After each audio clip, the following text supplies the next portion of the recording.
Não, ele tá. A gente tem até matéria do UOL de hoje falando que ele está aliviando a vida da Leila.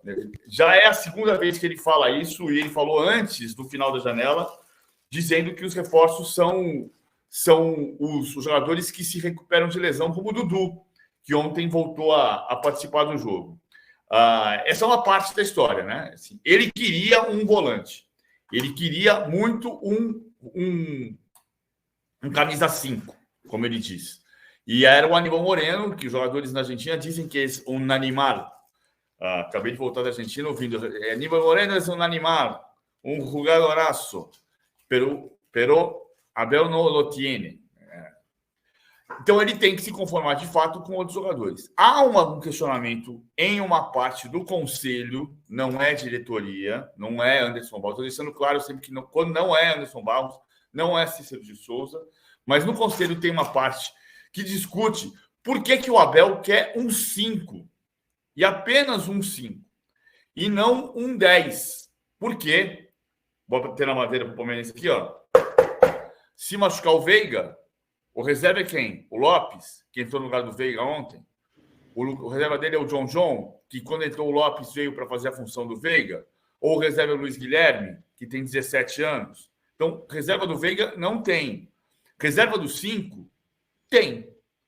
Você pode discutir a qualidade, mas você tem Zé Rafael, Fabinho e Jailson para ocupar essa função.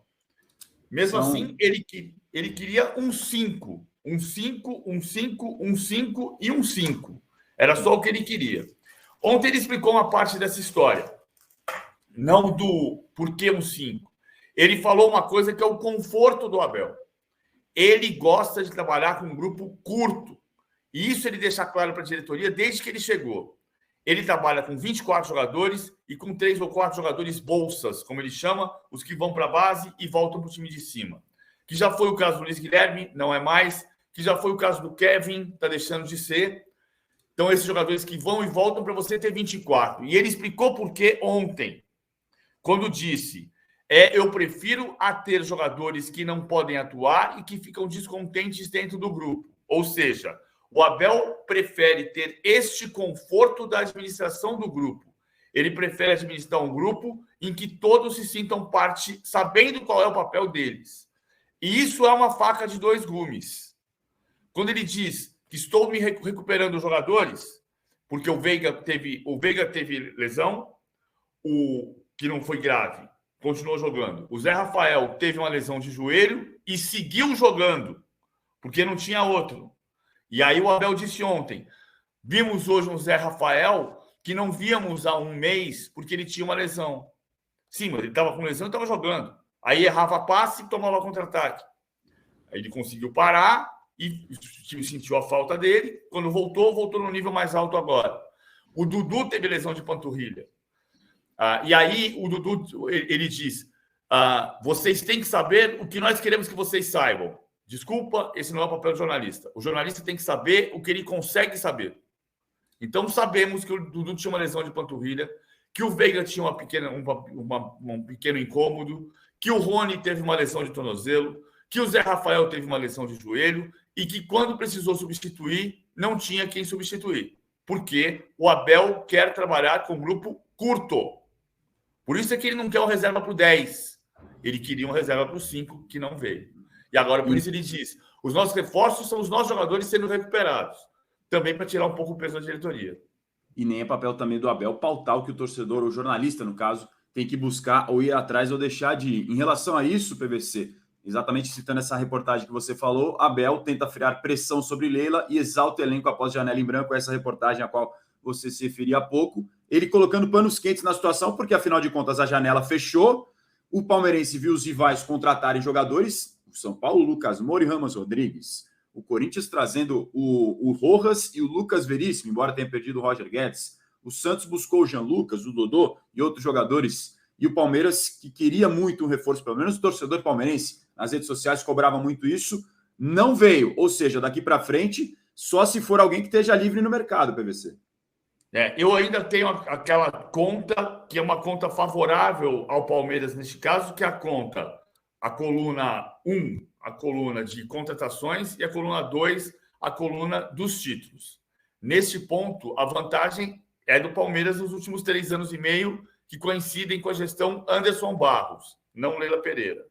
Por quê? O Palmeiras contratou 18 jogadores e ganhou 9 títulos. O São Paulo contratou 25 jogadores e ganhou 1 título. O Corinthians contratou 31 jogadores e não ganhou nenhum título. O Santos contratou 26 jogadores, 27 agora, e não ganhou nenhum título. Nas duas colunas, é muito melhor quando você vai para o aeroporto receber o time campeão do que para receber o jogador contratado, como foi o caso do Borja em 2017 no Palmeiras. Mas é claro que você pode subir a coluna de contratações como o Abel queria. Para dar mais opções a esse elenco do Palmeiras, que o Abel tem trabalhado de maneira curta, né? Tendo que puxar o cobertor para lá e para cá. O Ivan está até falando assim, ó, mesmo que o Abel goste de elenco curto, aprenda a trabalhar com um elenco um pouco melhor. Eu acho que ele está se adaptando com a situação que foi entregue para ele, né, PVC? Nunca vai ser técnico do Real Madrid, nem do Manchester City, desse jeito, né? Porque se eu vou chegar no Real Madrid e dizer assim, não contrate o Mbappé. Eu não quero Mbappé. Deixa aqui jogar o Vinícius e o Rodrigo, senão um deles vai ter que ir para o banco, vai ter que administrar a infelicidade deles. Não é bem assim que a banda toca. Claro que existe um meio termo, mas se for para você trabalhar com um grupo de 22 jogadores, você nunca vai ser técnico do Manchester City, nem do Real Madrid. Embora aqui os grupos tenham se acostumado aqui no Brasil a trabalhar com um grupo maior por causa do tamanho do calendário. Isso é fato. Mas no Real Madrid, no Manchester City, no Bayern de Munique, tem sempre uma estrela no banco de reservas, porque não cabe todo mundo em campo diante do investimento que se faz.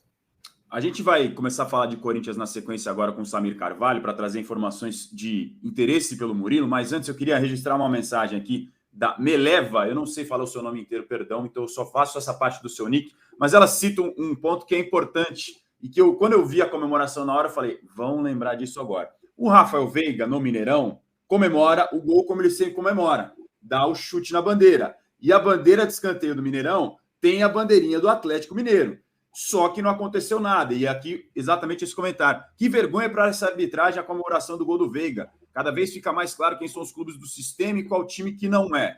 São situações distintas, embora comemorações que suscitem a comparação. Ela está se referindo, evidentemente, à comemoração do Luciano, que gerou o cartão amarelo na Neoquímica Arena, quando o Luciano chuta a bandeira.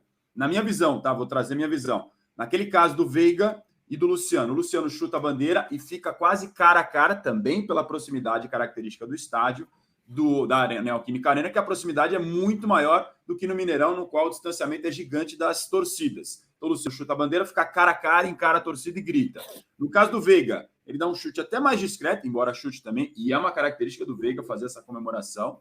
E depois, eu tenho impressão, tá? Eu não tenho certeza, de que a torcida do Palmeiras estava posicionada mais ou menos naquele lado do estádio. Você vê algum senso de comparação nesses dois casos, PVC? Sabia que isso ia ser lembrado nesse momento? Eu acho que ele correu o risco de tomar cartão amarelo. Mas evidenciou, o lance evidencia, como o lance do Erisson no Botafogo e Flamengo, como o lance do Cano no Fla-Flu, evidencia que o cartão não foi pela bandeira, foi pela atitude, o que torna muito mais subjetivo. A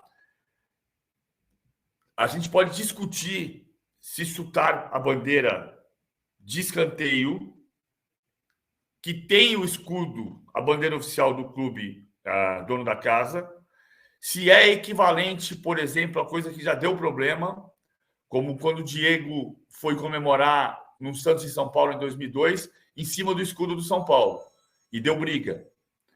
É a mesma coisa? É diferente? A comemoração do Luciano foi mais ostensiva e por isso deu o problema. E por isso ele foi repreendido no São Paulo. Mas, de fato, você vê que o Veiga não está chutando o escudo do Atlético, ele está chutando o pau da bandeira. Mas dá margem à interpretação e ele correu o risco de tomar cartão amarelo. E dá margem para essa comparação que é evidentemente natural do torcedor que está acompanhando e vai fazer a associação imediata àquele outro caso do Luciano, a qual a gente se referiu há pouco, e todos esses outros que têm essa característica de comemoração. A gente citou, inclusive, no programa que a gente falou sobre isso, o Mauro lembrou vários casos, fez um fio até no Twitter dele.